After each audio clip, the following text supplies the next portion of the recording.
Nous voici partis pour 6 semaines à travers le Cambodge et la Thaïlande. Arrivé ce jour à Phnom Penh, capitale du Cambodge, un tuk-tuk nous emmènera à notre hôtel.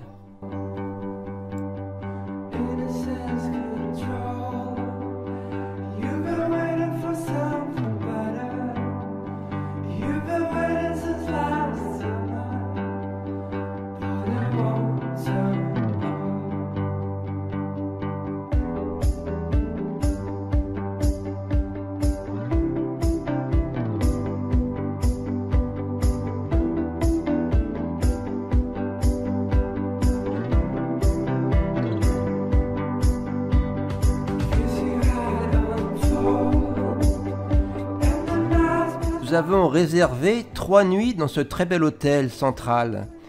Les petits déjeuners seront servis sur la terrasse avec une vue splendide sur la capitale.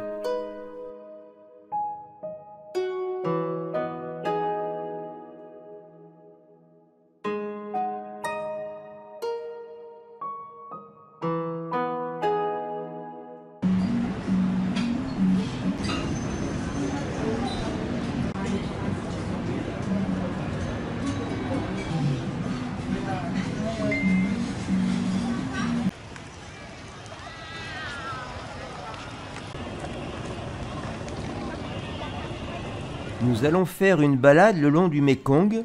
Nous constatons que la population est très jeune et les gens très souriants. Nous observons aussi que les Cambodgiens sont très attachés à leur religion, le bouddhisme, et ils la pratiquent avec ferveur.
Un temple, une grande ferveur au son du gamelan.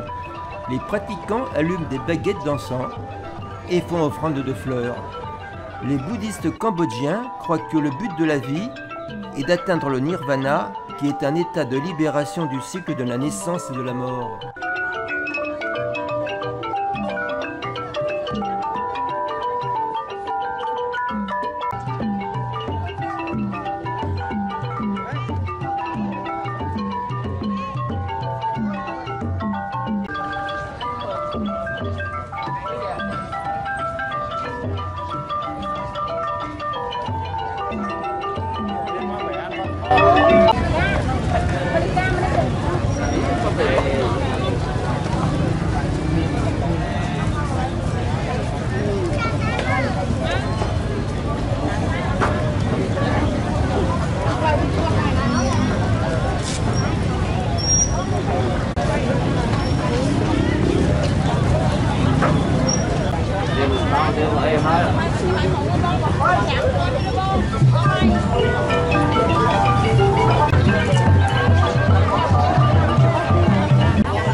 La capture des oiseaux pour vendre leur liberté est courante ici. Elle est populaire parmi les bouddhistes cambodgiens qui croient que libérer un oiseau est un acte de bonté qui leur apportera de la chance.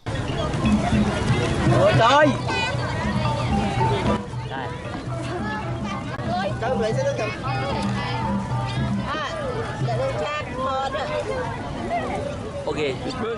Ok. Ouais, problème.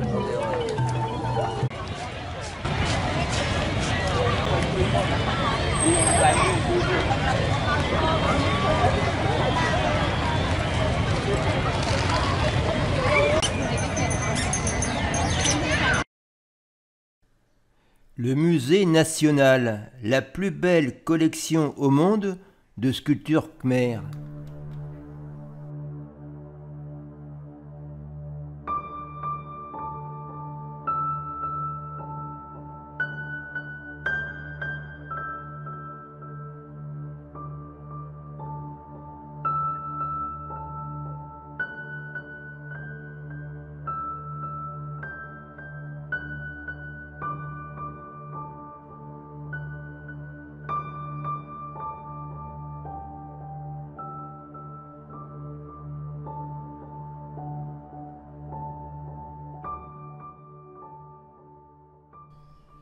Sur une colline artificielle, un grand escalier gardé par des lions est flanqué de balustrades en forme de serpent mythique. Beaucoup y viennent implorer une réussite aux examens ou dans les affaires.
C'est 25 $ pour nous deux, ça va hein?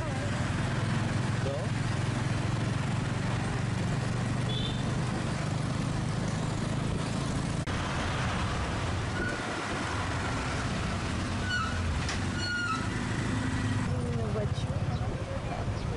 Une voiture encore ça va, mais le vélo...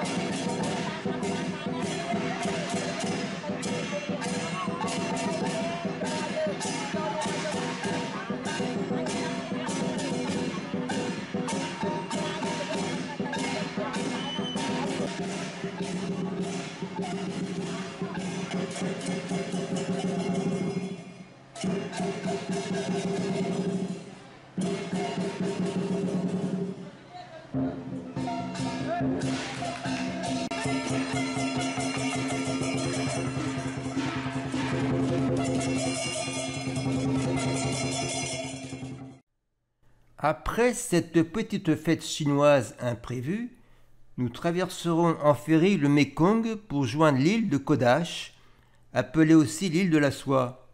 Nous louerons des vélos et rencontrons vite une maman sur son métier à tisser. Un tour de l'île à vélo et sur notre route une belle plage avec des petites cahutes. Elles sont très prisées des autochtones. Régulièrement, un rappel des mesures de prudence sont faites aux enfants.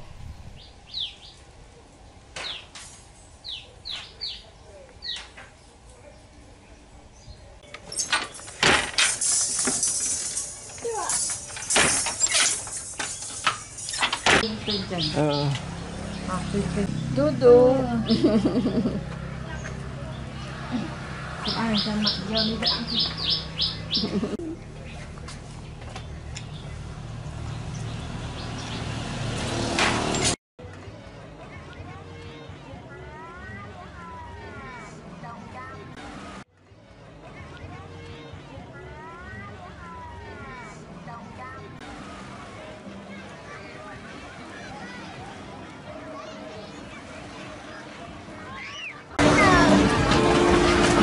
Du succès, Ginette, hein?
Somebody told me you were leaving town. I swear I never thought you'd be the one who let me down. Nous voici à Koh Phangan, situé à 92 km au nord de Phnom Penh, au bord du lac le Tonlé Sap. Il est alimenté par le Mekong. Le Tonlé Sap est le plus grand lac d'eau douce d'Asie du Sud-Est. Il a une superficie d'environ 2700 km² en saison sèche et de 12 000 km² en saison humide. Nous allons faire une petite visite d'un village flottant. Les habitants vivent de la pêche, de l'agriculture et du tourisme.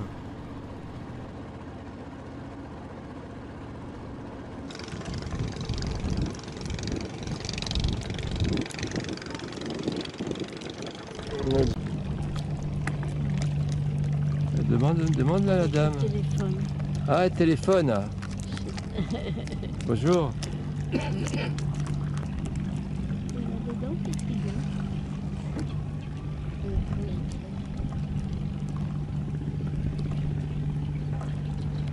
Ah, c'est le plus grand celui-là. Hein. Ah.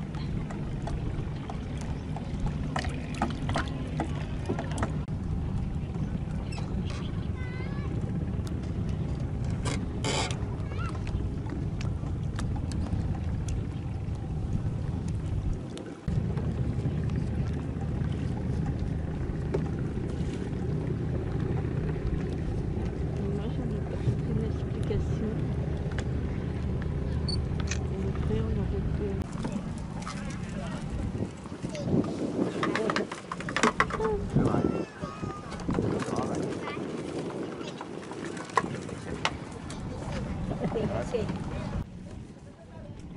Ah oui, parce qu'il y a dit, si on fait des photos, tu donnes ton nom.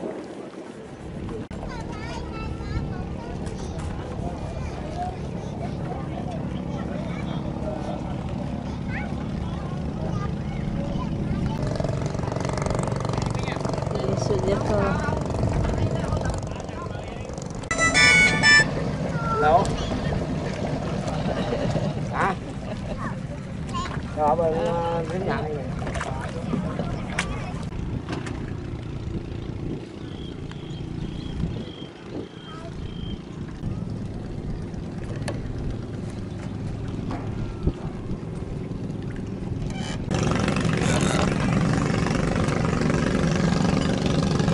Maintenant, c'est sa fille.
photo.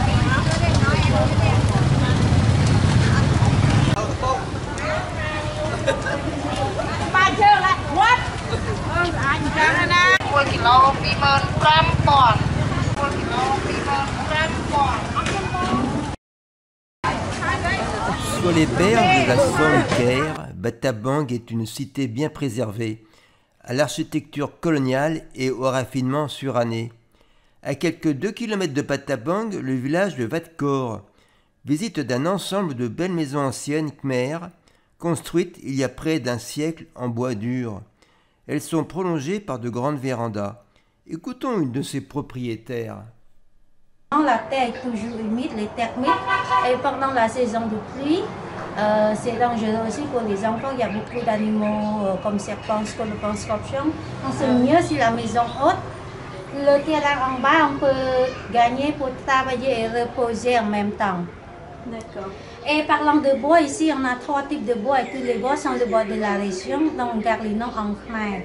Comme le sol de haut, c'est le bois cocos. Ce bois-là peut résister très bien à la chaleur, le soleil et l'humidité. Le corco. Coco. Ah oui. Ah oui. Chaque c'est pour le toit et les piliers, c'est comme le bois de fer, c'est le bois le plus dit ici.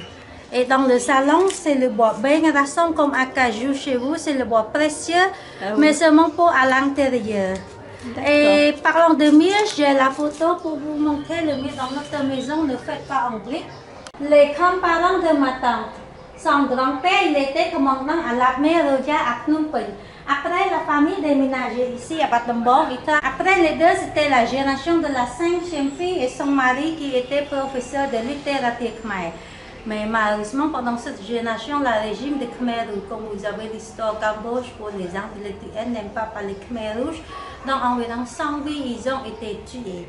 Donc après le Khmer Rouge, environ 10 personnes restaient, mais seulement une personne qui retournait. C'était elle, ma tante, la fille des deux. C'était triste pour... Ici, et quand c'est la saison des pluies, vous vivez là-haut? Oui, Villa Molopor. à Battambang. Oui, à 3 km d'ici, avec un jardin aussi. Moi, mal au dos. Le nous et la hanche. À la hanche. Vous avez connu cette période difficile avec les Khmers rouges, non? Non, Non? non. Et vous avez plusieurs enfants? Moi, pas d'enfant. Moi, je suis célibataire. Célibataire.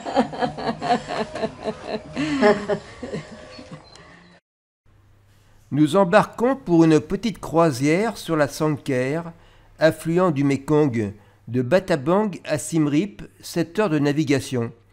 La navigation sera tout d'abord délicate, niveau d'eau bas et surtout éviter les pêcheurs et leurs filets. Nous aurons le loisir de découvrir leur village flottant. La vie est rude ici, pas d'accès à l'électricité, à l'eau courante et aux soins médicaux.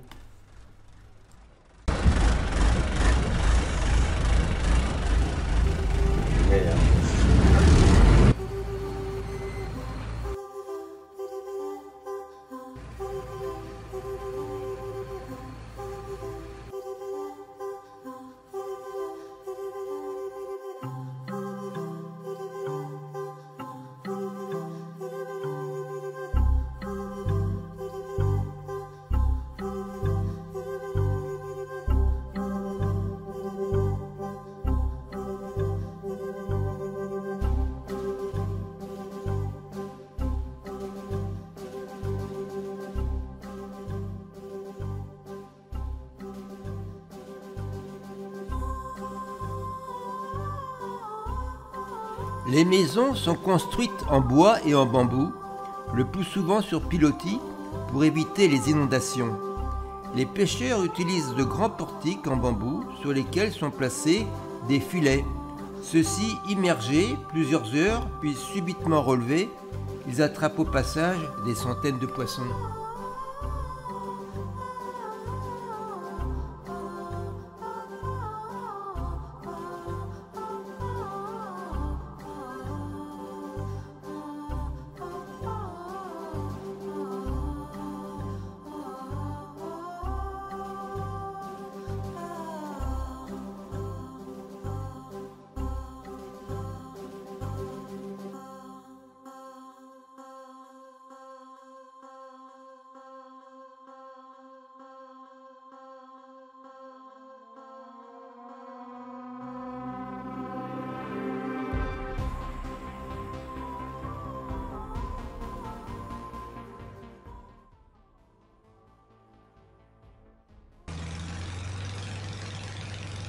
On vient faire ses courses ici.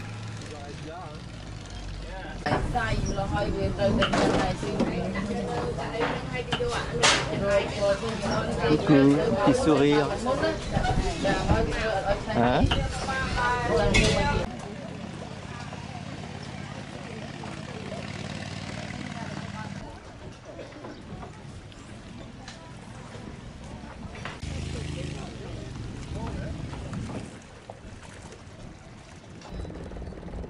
Ah, la poste.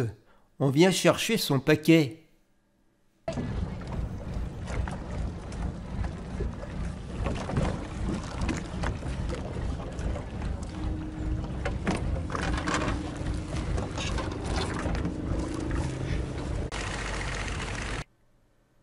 Ils avaient des voisins bruyants. Ils déménagent. Bah, c'est bien pratique.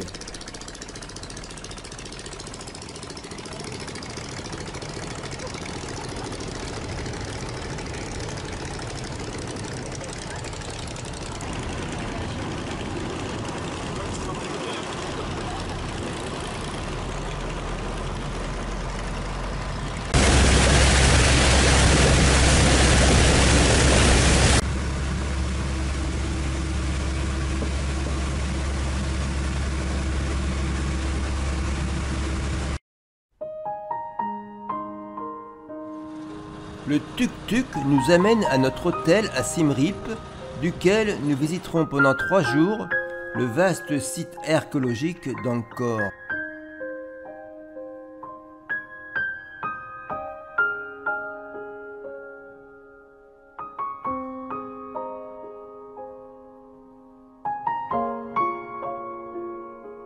Nous débuterons par le site d'Angkor Wat, édifié au XIIe siècle par le roi Surya Varman II.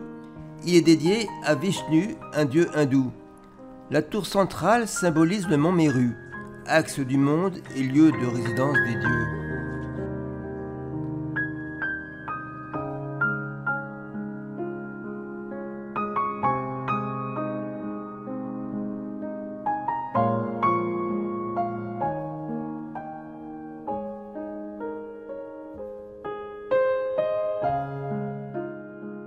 À l'extérieur du temple, une série de bas-reliefs s'étire sur 800 mètres.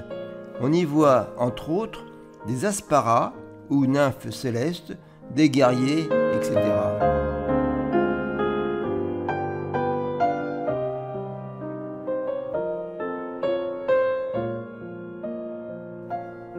Nous voici à Angkor Thom, face au temple au visage, appelé Bayon, en raison de ses énormes têtes.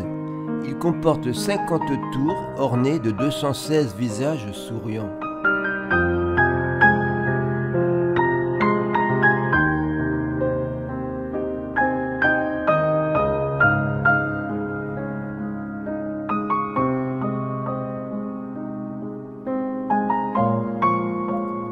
Au sein de la cité fortifiée d'Angkor Thom, nous voici devant le temple le Bafouon. C'est aussi une cité fortifiée couvrant plus de 10 hectares. Elle fut la dernière capitale de l'Empire Khmer.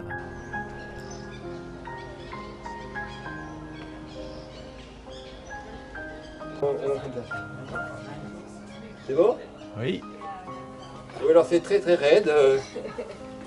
Il y a un gentil Français qui nous filme. Et on n'est même pas tombé.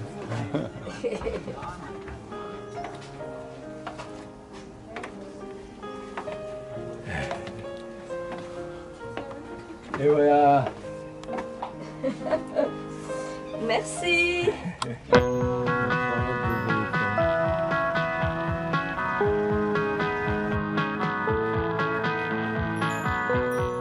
Au royaume d'Angkor, roi et dieu ne faisaient qu'un. C'est en leur honneur que furent édifiés des centaines de temples destinés à perpétrer leur gloire bien au-delà de la mort. Abandonnés pendant 4 siècles, c'est ainsi que ces temples se présentaient enchâssés dans les racines tentaculaires des fromagers et des bananiers, éventrés, fissurés, dispersés comme un gigantesque jeu de construction. Lorsque le naturaliste français Henri Noureau redécouvrit Angkor par hasard en 1860.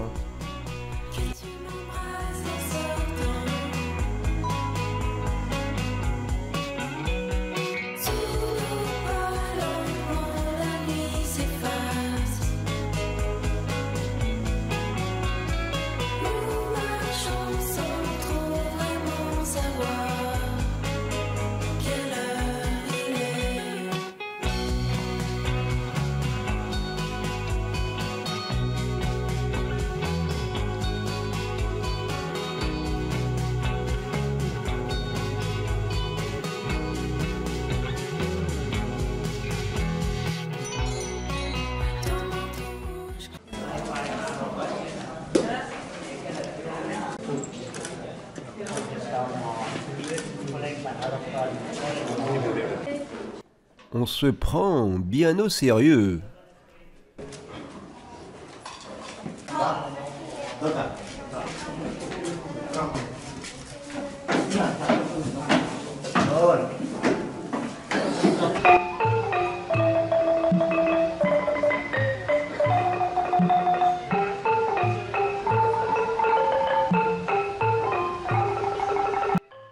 Ce soir, nous allons assister à un spectacle de danse khmer au son du gamelan.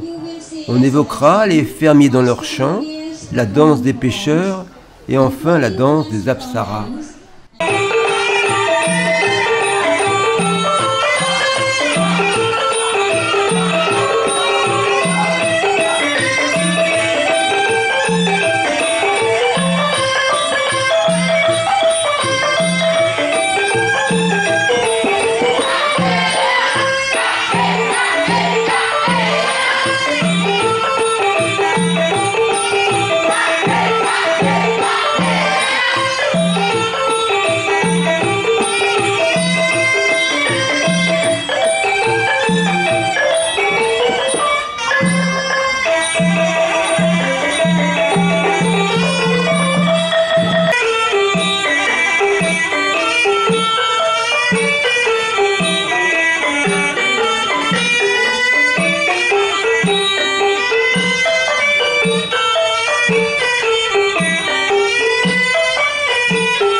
De notre hôtel à Siem Reap, avec de nombreux touristes, nous prenons un bus pour Phua Phet.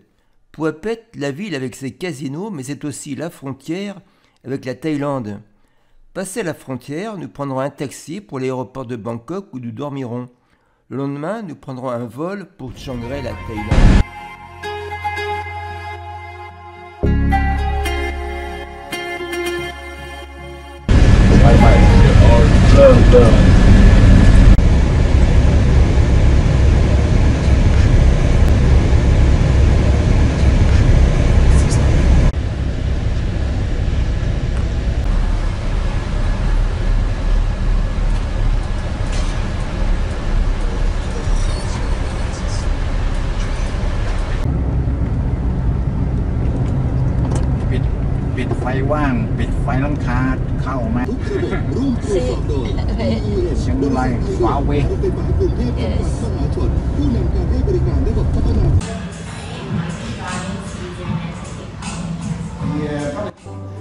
Au matin, à Chiang Rai, petit déjeuner dans un café à chats.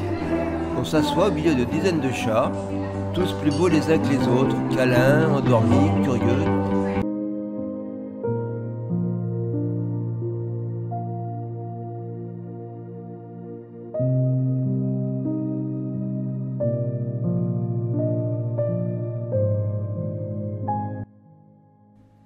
Nous voici à Chiang Rai, à la frontière du Myanmar et du Laos. C'est une petite ville agréable à l'ambiance détendue. Mais écoutons notre guide. Yeah. What? Yeah. I think we stay there about 40 minutes. Is enough for you?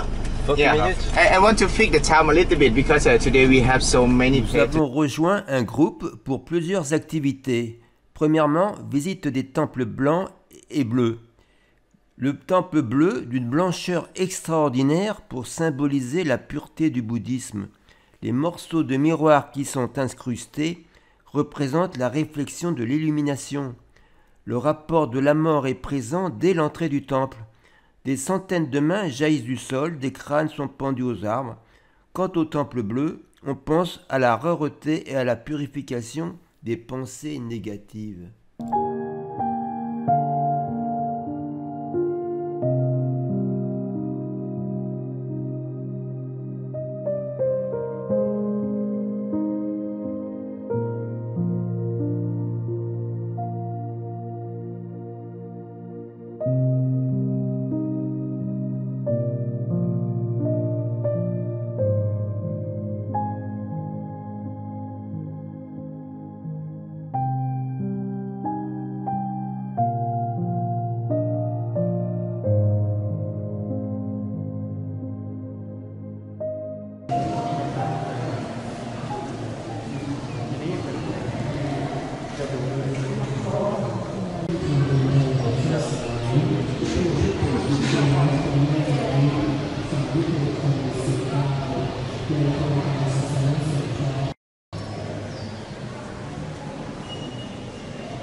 ทานว่องไวแตกฉานในสัพพะวิชาทั้งทางโลกและทางธรรม นอนท่าใจตามกำลังศรัทธาขอให้ท่านจง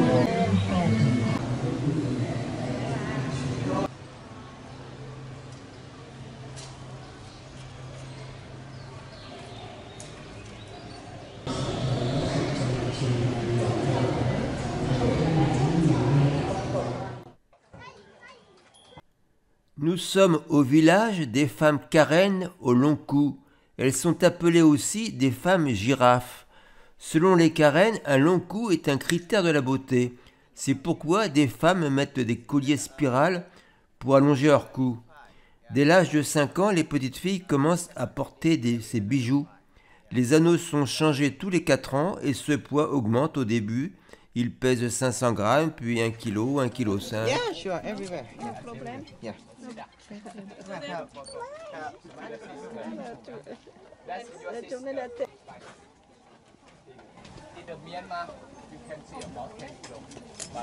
Et elles font un très beau travail.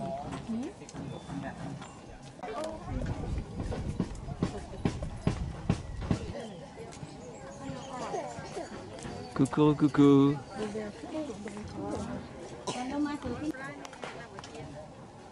C'est lui, c'est Eba. Tanaka. C'est du Tanaka.